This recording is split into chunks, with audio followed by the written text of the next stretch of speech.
Hello, everybody, and thank you for joining us for today's webinar, Building an Adaptable Portfolio Plan that Delivers in 2026. My name is Andy Jordan. I'm the President of Refensian Consulting, and I'm going to be the moderator for today's session.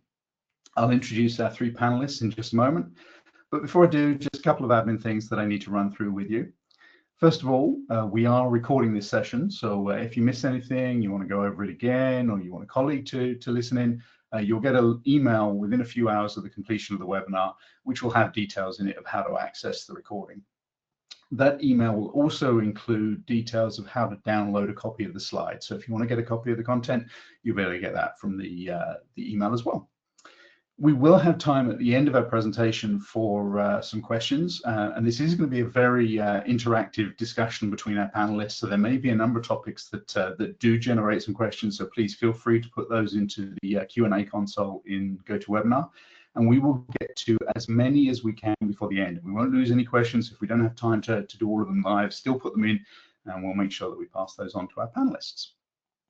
Finally, there will be a PDU available for attending this webinar, and I will give you the details of how to claim that at the end of this session. All right, so let's get straight into the content here, and then I'll introduce our panelists. Annual planning, as we all know as project professionals, has never been easy, but it's also never been more difficult than it is right now. We're living in a time when everything is moving so quickly that our plans seem to be outdated even before they're finished and communicated. According to a recent Smartsheet research report, a staggering 98% of project portfolio management professionals report the need to reprioritize their work due to business changes. And the other 2% probably need to do it as well. They just don't necessarily recognize that. It's a staggering number. And as PPM leaders, we have to keep this top of our mind when we're crafting our 2026 portfolio plans.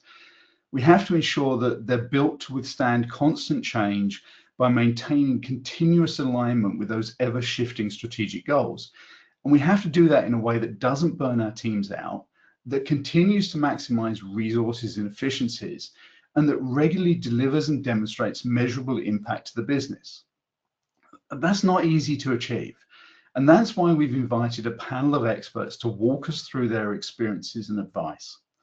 So before we actually jump straight into our discussion topics, let's introduce our panelists. So if we can just go to the next slide, please, Gabby.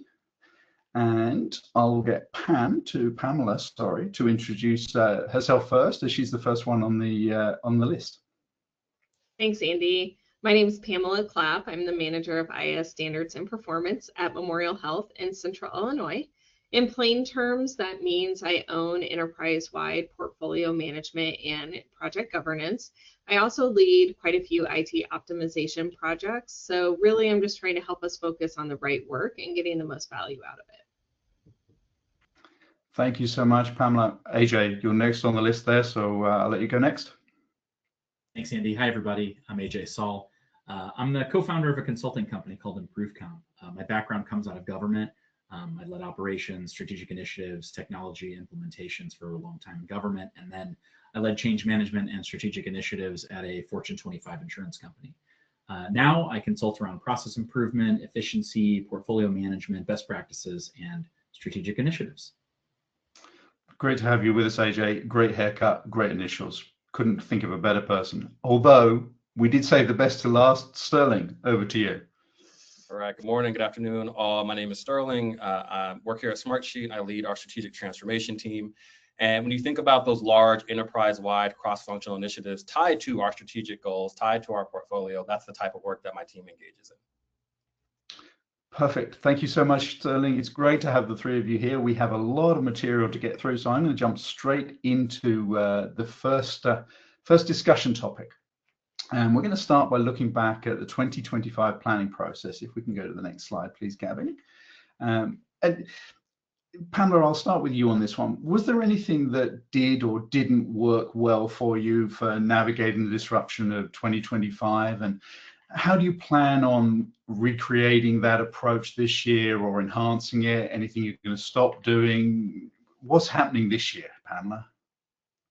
Yeah, so let's talk about one of the things that I think is most important, which is when you're navigating some disruption, is a pause. Looking at your current portfolio and looking at not only what you're trying to plan to do, but what's already in motion, or sitting out there in queue that you told people, yeah, we'll do that, but have you gotten the chance to do it, right? So that pause has worked well for us. We've stepped back several times and asked whether our active work and incoming requests actually support the new organization direction, wherever that disruption has come from. When we did that, honestly, we did realize a large portion of our portfolio and the work that we were doing no longer fit. So we have made the hard call to cancel work, which freed up capacity and allowed us to realign those resources to the priorities that have really mattered. That's an interesting approach there, Pamela. Did you get support from leaders when you proposed to cancel those initiatives, or was that a bit of a challenge to get their buy-in? So it really had to start at that leadership level. So we took our recommended framework to our most senior leaders, and we got their buy-in really early on, and they actually are the ones who drove the work. We gave them the list of the portfolio work that they supported or they were championing, and we called it Project Reset. And we asked them to go through those lists and really determine what needed to pause or cancel, what we needed to work with. And out of our 300 to 400 projects, we ended up canceling 75 of those. Wow, that's a significant number. That's quite an achievement. Yeah. It must have made life easier for the rest of them. Yes, as long as you didn't add 75 back in. Yeah, that's always a challenge. AJ, anything you're planning on continue doing, anything that you swear to never do ever again? Well, and this is very similar to what Pam was saying. I think the key is to make it a thing, as opposed to saying, hey, it's early in the year, everybody look over this list and tell us if anything jumps out. That A, doesn't get done, and B, isn't effective and comprehensive. That's a very disconnected way to approach it. I think the best version that I would continue to do is a start, stop, continue exercise. And I did this a number of times. You sit down and everybody had to list, we use Smartsheet, on your list of initiatives, each person had a column, and for every initiative, they had to decide, at least at the beginning, do we start this one that's in the queue, do we stop it, or do we continue it? And that rigor of having that was very helpful. It really didn't take that long, and everybody filled in theirs, but we had to make sure everybody did it and that we got agreement.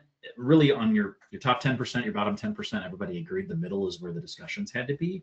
But you had to document that, and then we created like an artifact of this was the outcome of this exercise for transparency purposes, and so that we all level set on this is what we started with this year, so that you don't get too far into the year and somebody sort of brings up random things or something that hasn't been discussed in a while. I love that transparency aspect to it. It's a lot harder to step away from any accountability when it's clear for everyone to see this is what you as an individual said that you were going to do, or this is how you felt the priorities should go. I love that approach. Yeah, I think that transparency is a big item. It also helps later in the year when somebody may go like, where is this thing, or what happened to this thing I was championing? You have sort of the evidence that this discontinued item or this item that didn't get started was like, hey, on January 26th, we got together and we discontinued this, and this is why, and we told you about it on January 30th.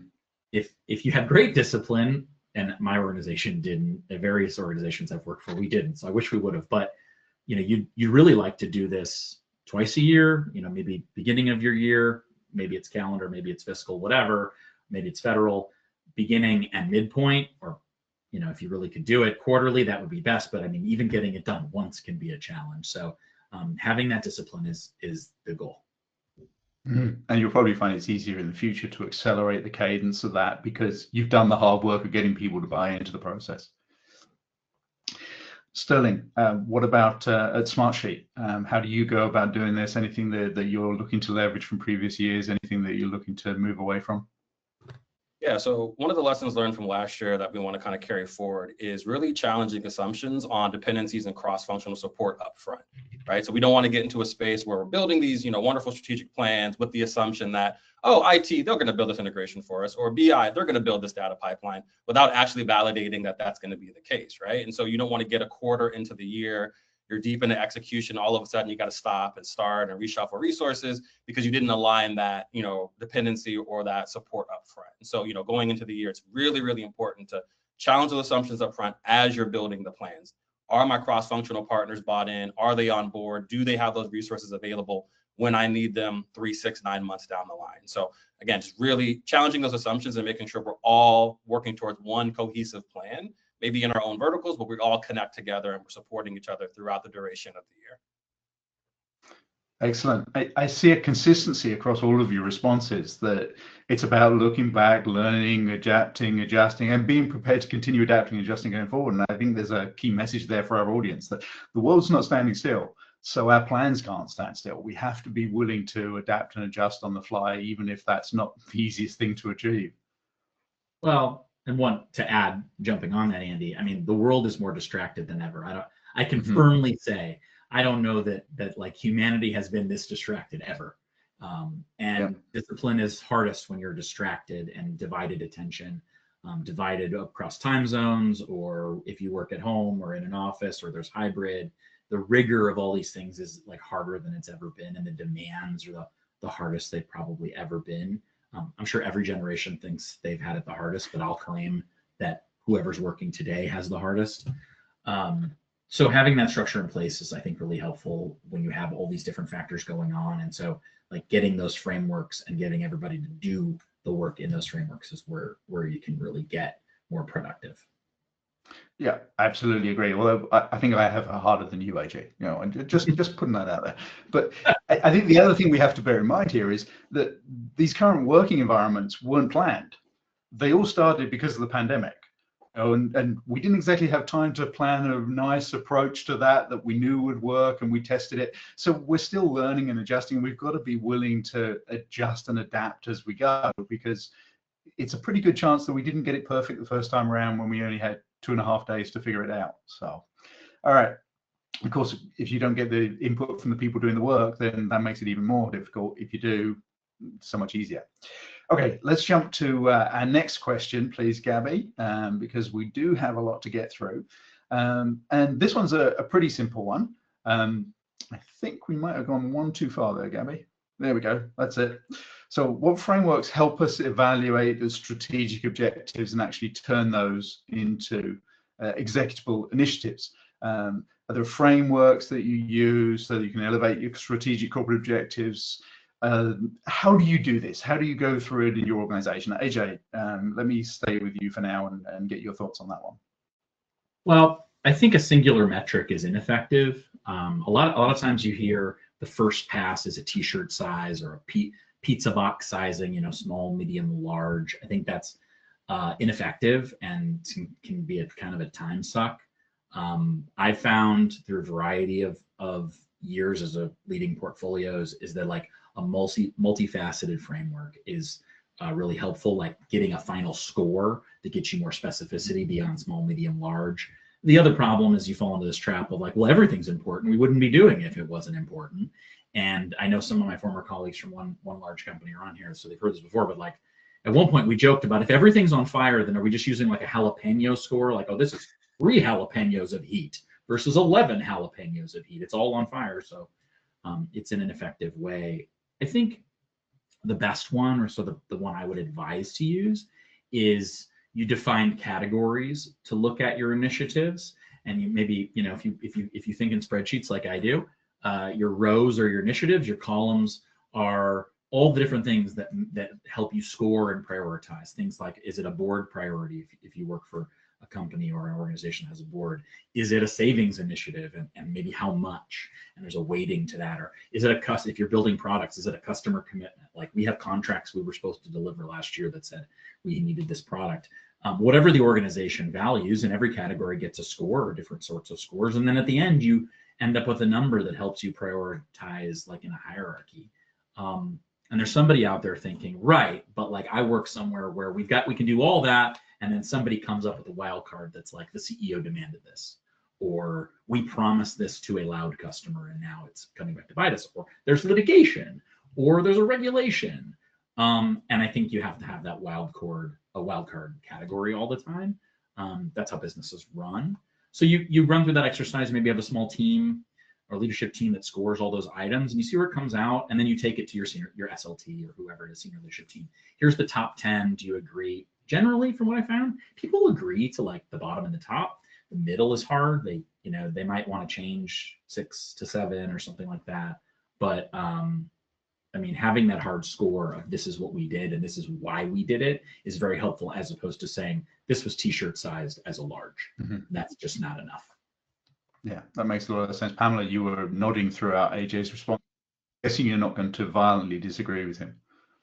Yeah, so trying to not be repetitive, but also give our spin on it. I do like that he kind of talked about that gray area or the ambiguity in there. Like, sometimes we do have to live in the gray area, which is hard. We don't really rely on a single framework, but we've layered them. But really for us, everything starts with intent. Like, what is our enterprise strategy? Do we have digital ambitions? What's happening in our community? Regulatory requirements are out there. And what do we have to do to keep the lights on? All of those things, right? We translate those into guardrails that we have. We create a tiering model that came out of the pandemic, where we had priority shifting every day. And we had to be very explicit about what could and could not stop. Right? There was just some work that had to, but some we could not. So really, if we think about our tier 1 or bucket 1, as AJ was saying, is really your most critical work. So we think about patient safety, colleague safety, regulatory risk, cyber risk, colleague impact, multiple safety things. Then we work it down through a 5-tier system that really provided us some common language for prioritization, but also when disruptors come, how do we stop? What do we stop, right? From there, the initiatives or projects that come in, they have a structured step-by-step process that they go through. We work with business owners and executives to build business cases so we can look at the work to see what needs to be done. And there's multiple decision points along the way. Is this the right move for our organization? But sometimes we hit those capacity constraints, and kind of like AJ was saying, we're not here to necessarily say no as a portfolio manager. We're here to say, here's the impact of that decision. So if you do this, this is what happens. And we push those prioritization decisions up to the executive level where they actually belong. And we do this, we use a lot of different tools to help us with this. One of them is including Smartsheet. And we have a dedicated resource group that helps us review the work and kind of make sure that they get insight into that work in the very beginning so that we can execute on the work that matters most. Excellent. Thanks, Pamela. Sterling, I don't think I'm sort of really risking too much to suggest that you might actually use Smartsheet as one of the tools when you're developing your approach, but anything else you want to share with us? Yeah, definitely use Smartsheet and all of the things. But when I think about executable initiatives, where I like to start is really setting boundary conditions up front. And what I mean by boundary conditions is what's the ground truth in which you're planning in, right? You don't want to go into planning blue sky with a blank check because that's not realistic. So, for example, if you're a technical team, maybe 30% of your resources are going to have to be dedicated for the year to keeping the lights on or working down tech debt or break fixes. Right? And so you want to make sure you're going and planning, knowing your true capacity maybe is 60 or 70%. Same thing on the funding side. Again, you don't have a blank check. You will likely need to sign vendor contracts or run RFPs or sign SOWs to achieve some of your initiatives. But again, you don't have an open checkbook typically, right? And so you want to make sure going into planning, you know the ground truth of how much can you spend, how much capacity you already have, and then layer that into all the frameworks that were already mentioned that are excellent, right? So boundary conditions are really important. It's a hard conversation up front, right? Leaders don't want to hear my hands are tied or no, but it's better to get that up front and plan against that than again, wait 6 months, 8 months and realize I ran out of money or we actually don't have those resources. So boundary conditions layered into the frameworks already mentioned are really powerful how they work together. And I think those boundary conditions, I can see that, yes, they're difficult conversations, but you're not redefining what's possible. You're simply making it clear to everybody what those limitations already are. You're living with those boundaries. So if you acknowledge it, then it's a lot easier to plan around it and manage the work in such a way that you don't push against those boundaries too much. All right. Gary, please, can we go to the next slide? And we'll have our next panel discussion. And Sterling, I'll stay with you and let you go first on this one. When everything feels important, how do you create a prioritization or reprioritization model that helps teams make trade-off decisions confidently, especially when those resources are inevitably going to be constrained, or when you've got stakeholder opinions that aren't necessarily completely in agreement? Yeah, so for me, what it comes down to is trying to kind of rally around kind of a signature metric in relation to value. Now, value is going to be kind of determined different by each organization, but how do you kind of rally around, hey, we're driving transformational value, not just what's important, right? And shifting that conversation from, hey, this initiative or this program is important for my team versus this body of work is really going to move the needle for our organization. So when you start thinking in those terms, in terms of prioritization, it's not everything is important. It's, hey, maybe number 3 on the list is going to drive more value sooner than number 1. Let's make that switch. And it doesn't mean that when we make that switch, we're not going to do that body of work. But again, we're prioritizing what's going to move the needle for the org, what's truly going to be transformational, what's really going to deliver and unlock value versus this is really, really important. And maybe we don't see the value for 2 years, right? Still need to get it done, but let's make sure we're prioritizing the things that really move the needle. So again, you're never going to have apples to apples comparisons across teams and functions. But if you can get to a place where you have kind of that golden metric of how we think about value, I think that's a good starting place to move away from opinions and move into actual facts of what's going to drive the business first, which is nice to have. Absolutely. AJ, you've already shared the model you use. Do you find that that model sort of helps you with this prioritization, reprioritization, or are you still running into challenges? Well, I mean, the best laid plans always go awry.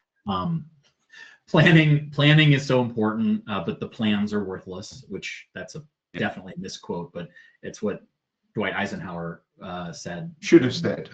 Yeah, well, I think he did sort of say it, at least, or he should have said it when planning for D-Day. But I think the biggest thing for this is to get agreement of how you're going to proceed, how we're going to do the work, or at least how we're going to plan to do the work.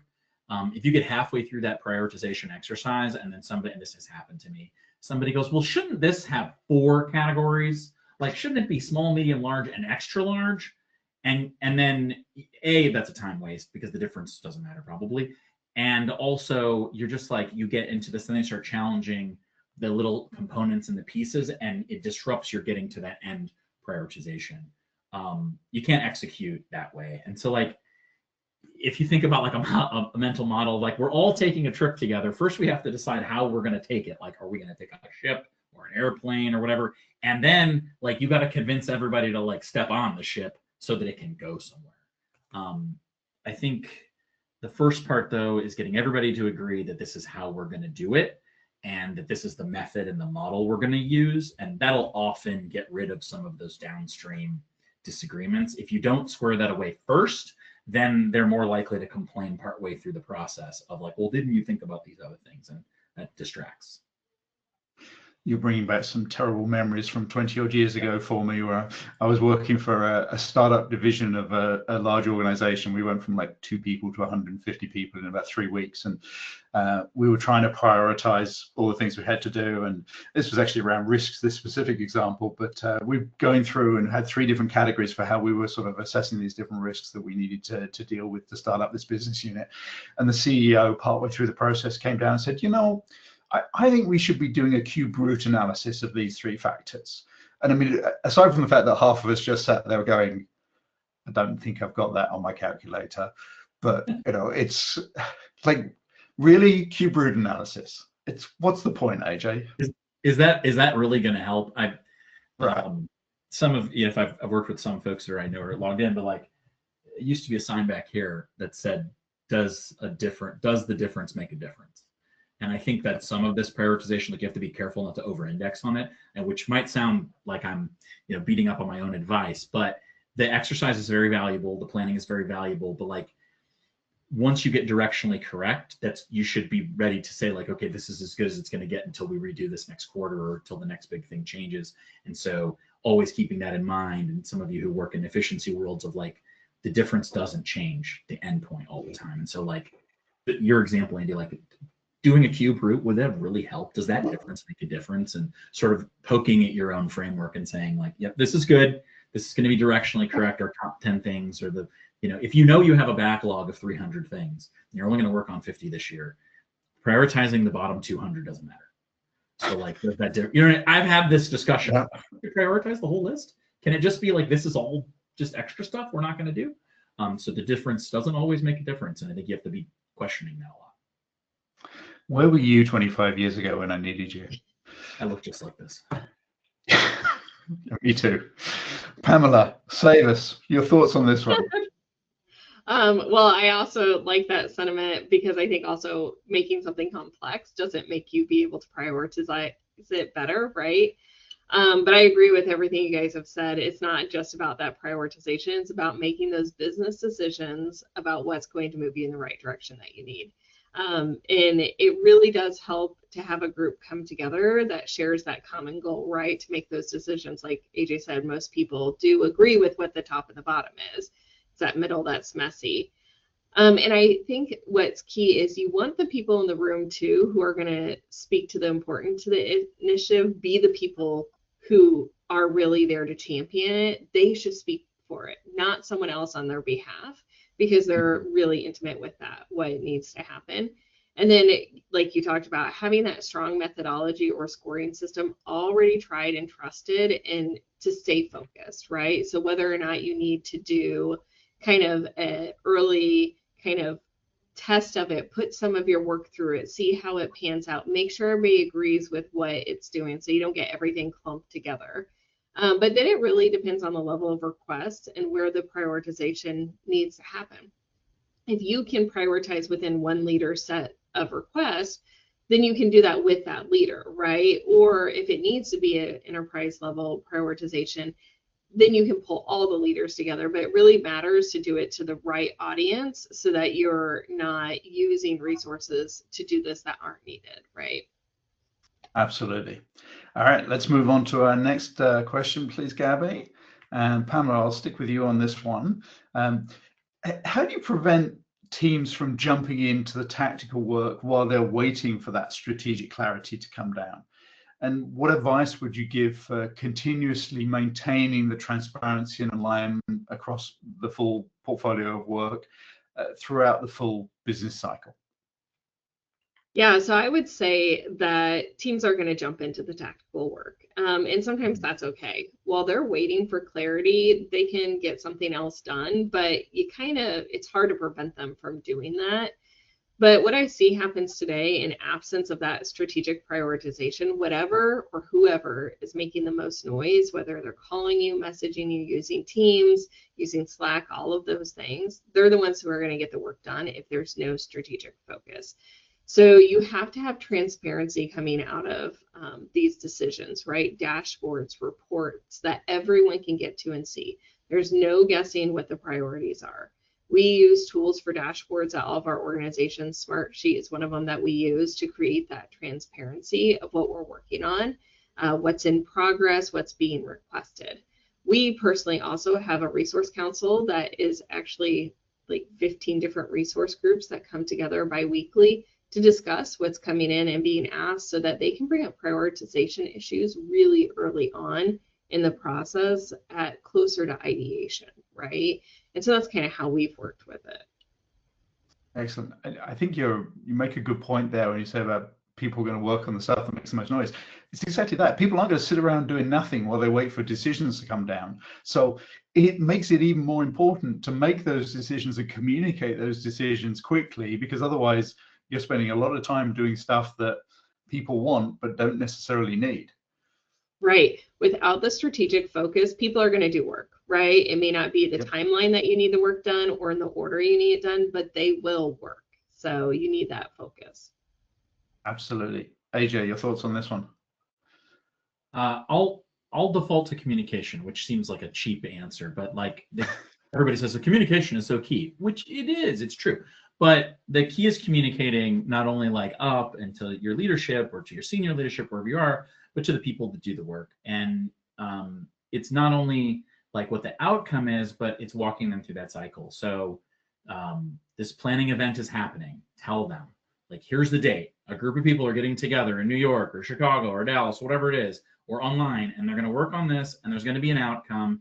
And then you should have some expectation that you'll see a list of the new prioritization, and there might be changes, and there might be deprioritized work or higher priority work, or there might be reshuffling. I think where most people go wrong is allowing for that ambiguity, or not defining timelines, that the outcomes of this work or this prioritization will be out by January 10th, and we're going to do reassignments or reallocation of everybody is January 15th. And then if this is something that happens in a revision, nobody's losing a role. It's just assigned to different work to calm that fear. The rigor is hard to do that, and sometimes there's hesitance to like make promises, but you have to have enough boldness to sort of, we're doing it for the right reason, and we have to get sort of clear about that. Otherwise, you get people working on things that don't matter anymore, or what mattered to them, or they work on stuff that got deprioritized because nobody told them. It wastes time, it wastes energy, and it can disfranchise employees too and teammates, because like they worked for 3 weeks on throwaway that you're then gonna, because nobody communicated to them there's a new plan or a change coming. So yeah, you just got to communicate through that. I think communication is something that our audience is going to be able to relate to. We're talking to a group of predominantly project professionals, so they understand communication. But I think the key point there is you've got to communicate constantly. It's not just when you've got something to tell. It's just, hey, this is what's happening. This is when we're going to be able to tell you. So there's at least something happening and it's not a vacuum. That's when the problems start. Yeah, and I think I'm going to add on to that, Andy. You can't hide the ball. And but what I mean is, like, sometimes in our corporate cultures, I've worked in a variety of different ones, and in government, we have this tendency to sort of not want to disseminate information for some reason. And I think that actually hurts the credibility and it hurts the process. It also probably creates time and energy that people are trying to make guesses. And so the communication actually can make you more efficient too, because then people aren't talking to each other, guessing on what's coming, and some of that becomes gossip. Teams and Slack and those things can take up a lot of bandwidth if you let them, because if you don't communicate into this space, somebody will communicate into it for you. And so having those artifacts that people can come back to and say, here's the prioritization that we did, here's what the outcome was, that they can look at, they can see, they can evaluate. That transparency helps. Communication, there's a million studies out there, communication reduces anxiety. And so especially when those changes that might be coming from a reprioritization affect the work people do, the roles they have, or especially if somebody's been working on something a long time, they're really invested in it. You can't play it cheap to sort of say like, hey, there's a change coming, and then not answer the next question of when, how does it affect me, who will I be working with, for, or on, those sorts of things. Like, you have to do all of those steps, and it's hard. Like, it's way hard, and everybody's like, yeah, communication's great, but it's hard to do all of those parts of it. Absolutely. Sterling, your perspectives on this one? Yeah, agreed with all that's been mentioned for sure. I think the other element I would add is governance. So while your teams are wanting to kind of jump into the work, waiting for those big strategic pieces to land, it's really good to rally everyone around of how we're actually going to carry out the work, right? So for example, what are our decision-making forums, right? Do we have a steering committee or just a sponsor meeting? Who's owning reporting, and what are we reporting, and what Smartsheet dashboard are we going to use? How is risk assessed, and what are the mitigation plans and the strategies look like? So all of those pieces that allow kind of initiatives to kind of run and operate, you have that opportunity at the outset to set that up, right? And then enroll your project teams, enroll your cross-functional partners into the system, so that when that strategic piece finally lands and you have your North Star, now you can just operate the system. These Friday meetings are for this. These Tuesday and Thursday stand-ups are for this. This team is on first, this team is on second. And so again, channeling that energy into building out the operating model, getting everybody enrolled and aligned. And then once things start rolling, then you run the system. That ongoing transparency is already built in. The communication, the reporting, the cross-functional alignment, you just manage and run the system you set up at the outset. And so that's the piece I think is really crucial to kind of get teams who are raring to go, get them set up before you kind of let them take off and get the green light. Absolutely. And I think that's critical. So once that process is in place and everybody understands it, then it just becomes part of the system. People can focus on the work, knowing that they're doing the right work because the process itself is clearly understood by everyone. Absolutely.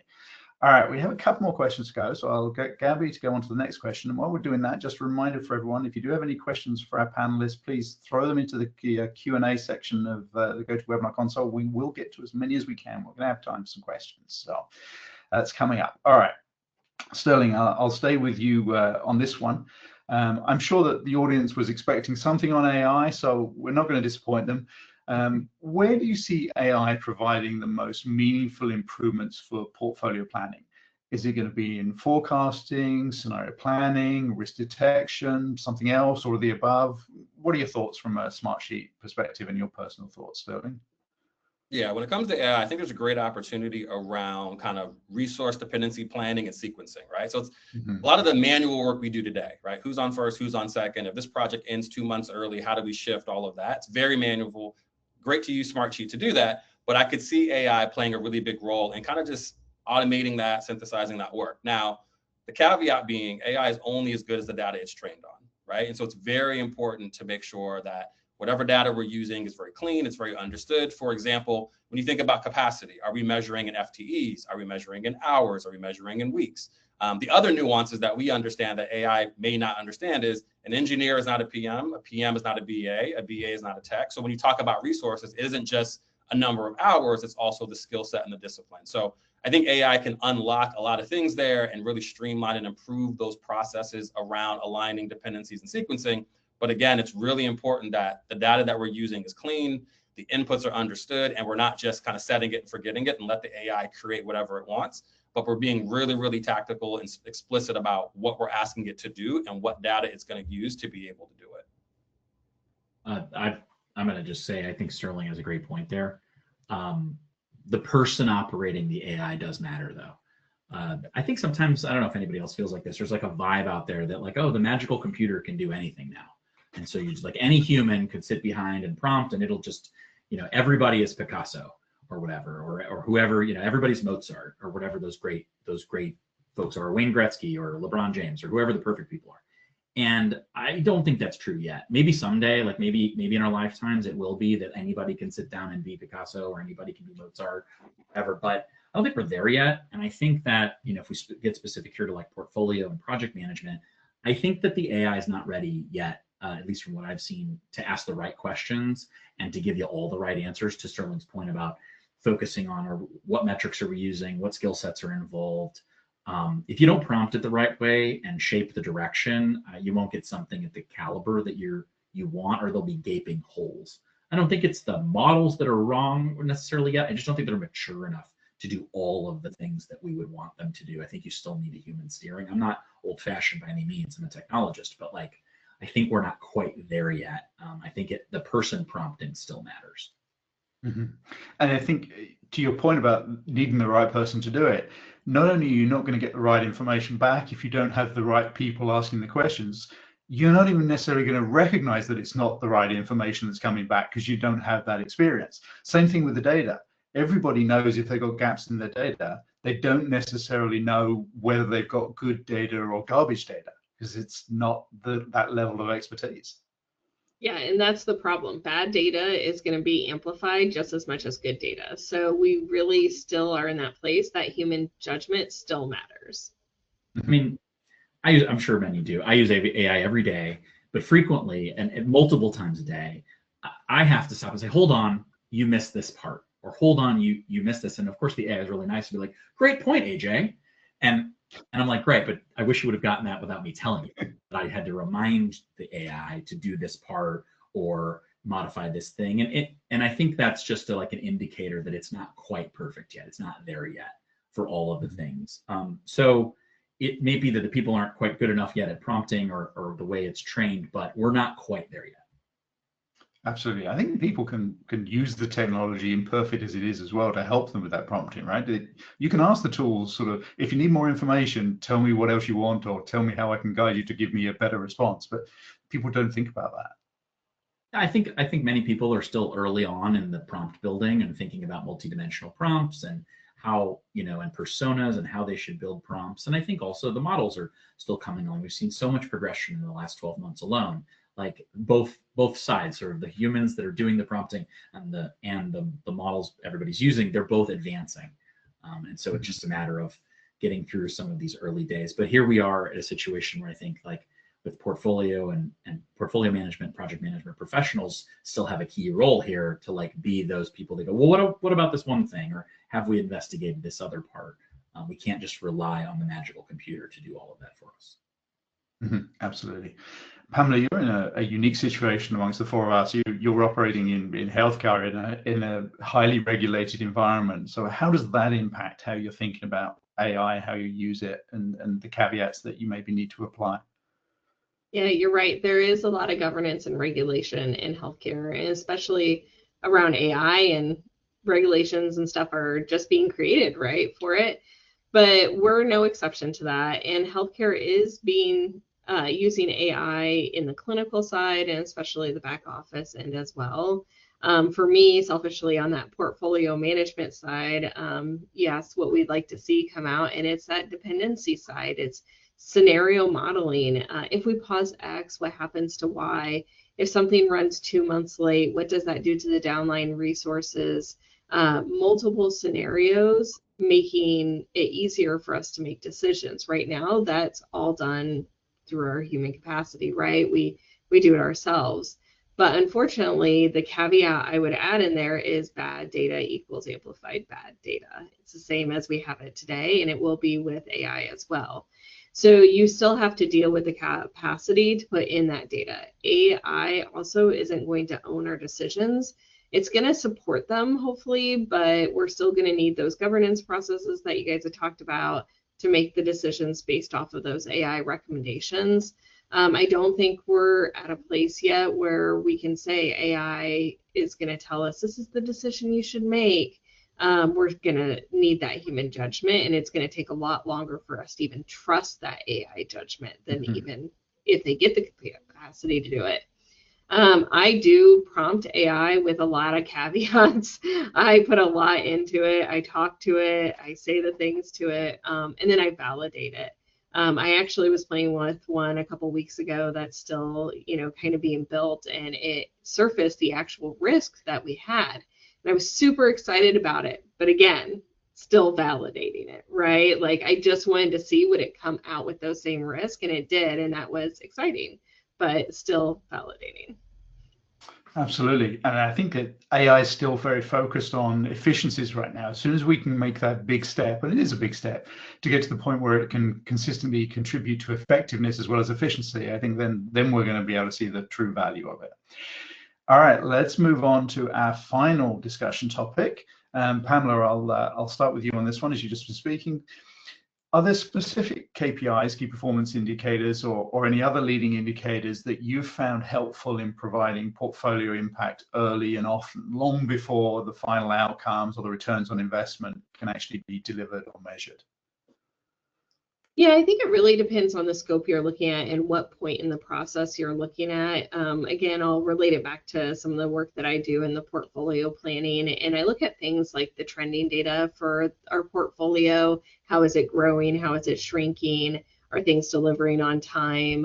The intake process, throughput time from the intake moment to decision. How long did it take you to get through that? So, but there's also things like, if you're trying to put a percentage of work to your strategic themes, what are you trying to allocate to those? So say your strategic theme, you're like, I'm going to put 50% of our resources to theme A. Did you actually put 80%? Did that mean you ignored another theme and you didn't move forward? So there's things like that I'm hoping AI in the future can help us look at the parameters that we set up for our work that can help us identify when we're falling outside those parameters, that we might quickly bring it back on track. Excellent. Thank you so much. AJ, your thoughts on this one? Well, I think Pam's right. I think some of those KPIs that you're really focused on have really long tails, like savings, revenue increases, those sorts of things. Like, sometimes those are years, and people get impatient. And if you really focus on those, that's really good. But I think it's okay to have intermediate metrics. How you're doing at doing the work can matter. And I've been challenged on this before of like, I don't care how we're doing on these internal things. I only care about that big thing at the end. But those things trend together. And so keeping an eye on those milestones of like, are you hitting portfolio management steps? Are we delivering risk reports on time? Are we having a steerco within 48 hours of a critical risk? Yes, that doesn't create revenue directly. Yes, it doesn't create savings directly, but it can be a really helpful indicator. So they drift together. If you deliver and build the program or the project in a timely way and you manage it well, you're more likely to get the end value you're seeking. So you don't get to the end that you want if you don't do the steps on the way well. And I think that's part of this. Absolutely. I think there's been a lot of focus in the project management space about delivering on benefit, on value, and those value metrics are critically important. But they're not replacements for on time, on scope, on budget. They're overlays, they're additions to it. We still need to track those other metrics in order to make sure we're going in the right direction. Well, I mean, these are directional indicators. So like if you're not on time, I mean, speaking to the crowd that's listening here, if you're not on time, on scope, or on budget, you probably won't get to the end value that you're seeking. Like that's how you get to that savings, revenue, whatever that is that you're seeking. Like it's by being on those if your project's well designed. So it's going to be directionally in the same way. Absolutely. Sterling, I'll give you the last word on this one. Yeah, so when it comes to kind of proving impact early, certain circumstances, I actually like to think a level above KPIs and think in terms of milestones. And when I say milestones, I mean capabilities being unlocked or a significant step change in a product or a feature or a process, right? So for example, years ago, I was working on a program rolling out a feature to customers, but in order to do so, we had to negotiate licensing agreements for certain IP in different territories and states. And so while the long-term value of this feature may not be realized for 12, 18 months, whatever it was, we could report that through these license agreements, we've unlocked 20% of the capability or 40% of the capability, or hey, we have the the West Coast available on this feature. And so we're showing that the capability is being unlocked, we're growing, we're rolling out kind of in waves, well before we can see the long-term value of the product. So again, those milestones, those step changes, those big transitions in the work that show kind of where the progress is and what the impact is before you get to the end goal. Excellent. Thank you so much. We have some questions coming in. So as everyone puts some more questions in, we'll transition to our next slide, and I'll have Sterling just sort of sum up the three key takeaways for us from this discussion, and then go straight into the questions. Sterling. Yep, absolutely. Great conversation today. So a couple takeaways for the group. One, adaptability requires structure and not less planning. Strong portfolio plans are built as systems, not these one-off static events that we just kind of set it and forget it. So clear governance, defined cadences, and our reprioritization processes really help teams stay aligned over time. As we know, priorities will change. And so having that system there is going to be helpful.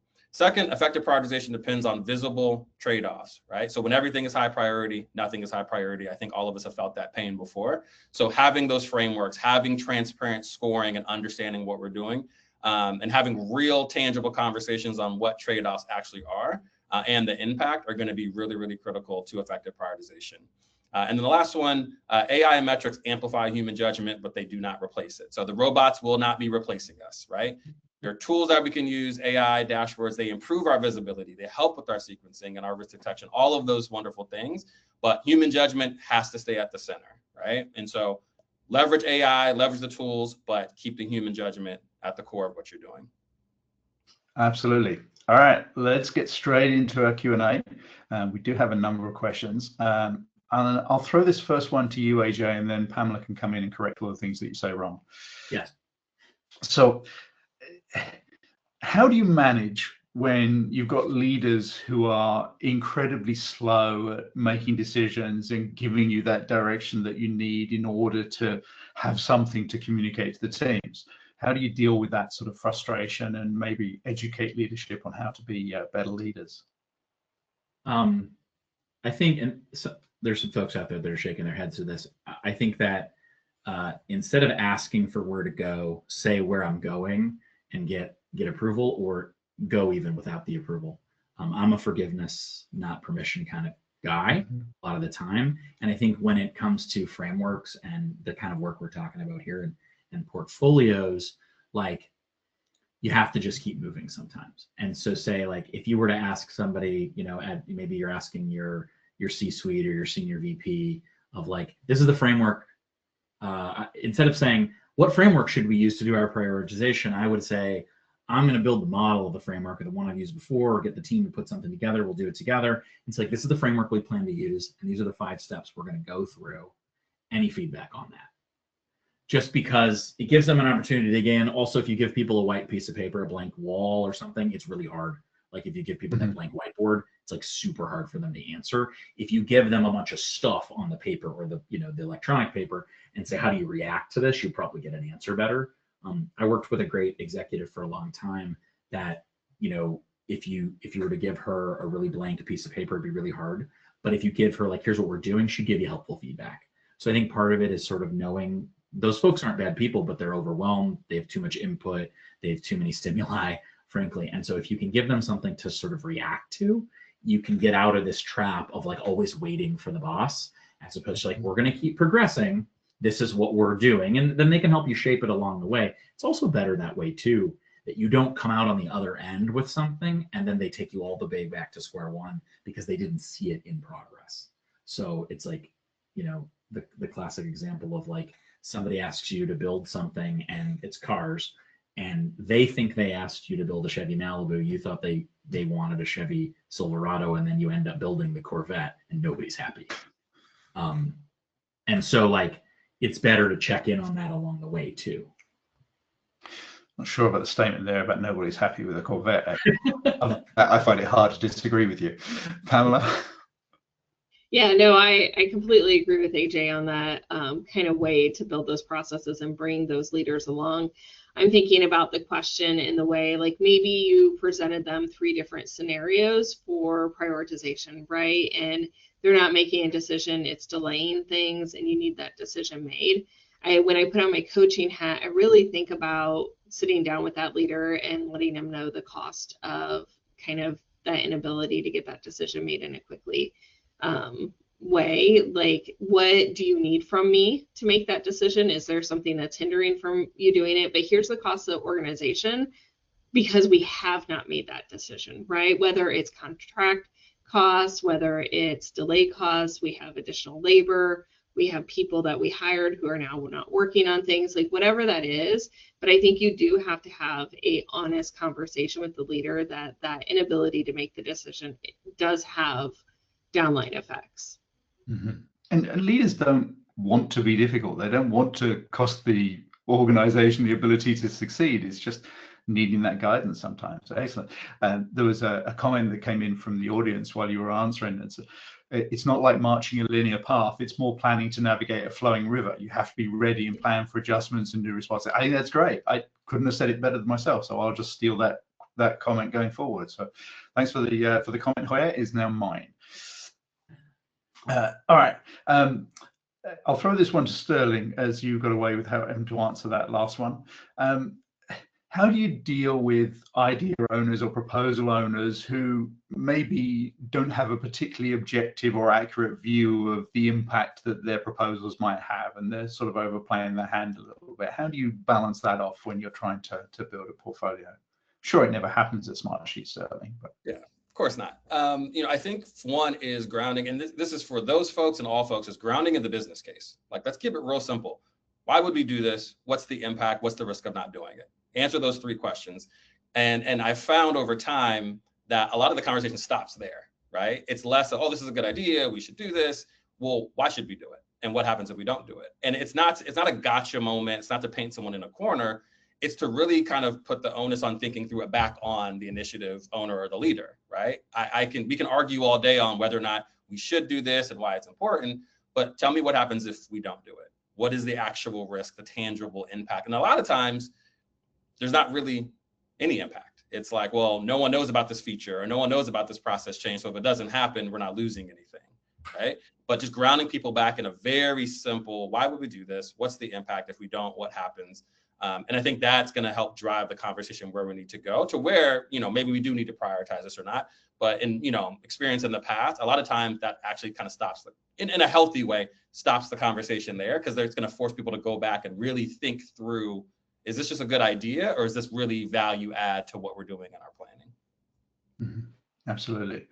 A lot of people have been asking about how Smartsheet can help with some of this stuff. So just a reminder, this QR code that you see on the screen, and remember, you will be getting a copy of the slides with the link sent via email after the event.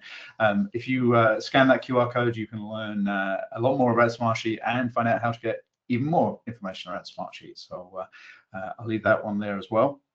I'll throw this to any of you who want to step in, and that doesn't mean that you're allowed to avoid it and make me answer. It's about resources, so you might want to avoid it. Resource planning, it's extremely difficult, as we all know. how do you go about determining that right size portfolio of work for the organization so that you can fully utilize your resources without overworking them, fully deliver on the potential for value within the business, and still build an environment that's ready to be positive and go forward with engaged and motivated employees? Anyone want to take that one first? No. Yeah, so I'll just add a quick thought. I got to go back to what I was saying on boundary conditions. When you think about resources, it's really important to understand that resources are not 100% dedicated to net new work, right? When you're planning your portfolio, there's that expectation that, okay, my PM is 100% committed. That's not true, right? And you got to think through even some of the things like, 10% of the time they might be doing a training or going to a conference or PTO and out sick. Like, do we actually factor in these are whole human beings, right? They're not numbers on a page. So they don't have, of the 40 hours a week that we work, maybe there's 32 hours available for net new work, or maybe 20 hours, right? So I think it's really starting there, right? These are human beings, these are people, not numbers on a page. So realistically, resource capacity is never going to be 100%, right? Like, get to that point. And again, it's not going to be apples to apples between roles, like I mentioned before, but I think I've seen that by this over time when you do planning is that you just assume 100% capacity. That's never going to be the case. So I would start there, and then whatever else, Pam and AJ want to add. I'll pile onto that a little bit, Sterling. I work on a project for a really large company where we looked at like processing, like a back office processing roles.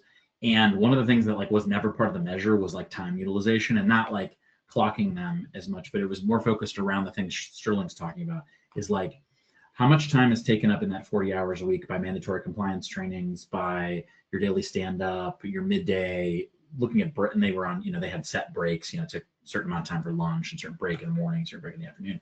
And they never looked at like, what's our actual utilization? And we were finding that like some employees were like, because of all these side projects and the collateral assignments and different things, some employees were like 30% utilized according to their true job description. So it sort of begs that question about like, well, so is it that we've got all these side projects and it's distracting her, or is she's in the wrong role? She shouldn't be a processor. She should be on a special projects team. And sort of opens up. The problem is that you have to be ready. This is sort of like we opened a box and then all these things fell out of it. We have to be ready to answer those questions and dig into those things, because I'll switch metaphors on you. Like, you pull back that rock and you never really know what you're going to find. I guessed and told them what we were going to find, and lo and behold, it was true. That like we have a lot of underutilized employees. That it's not that people weren't working or they weren't at work or they were like stealing time. We didn't have that. It was that we had all these like side projects and special assignments and unique things happening that a good portion of the team, like upwards of 25% of the team, was really underutilized towards their main departmental focus.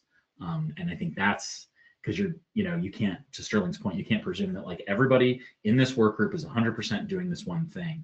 You really need to bring out my lean hat, go to the Gemba, go to where the work is performed, and find out what they're actually doing, and make it clear to them also that like, hey, we're not here to like say you're doing something wrong. We need to understand what you're doing in this work, and like, what does your 40 hours really look like? And a lot of it is maybe not the main goal. Pamela, we're a little short on time, but I'll give you a little while to respond.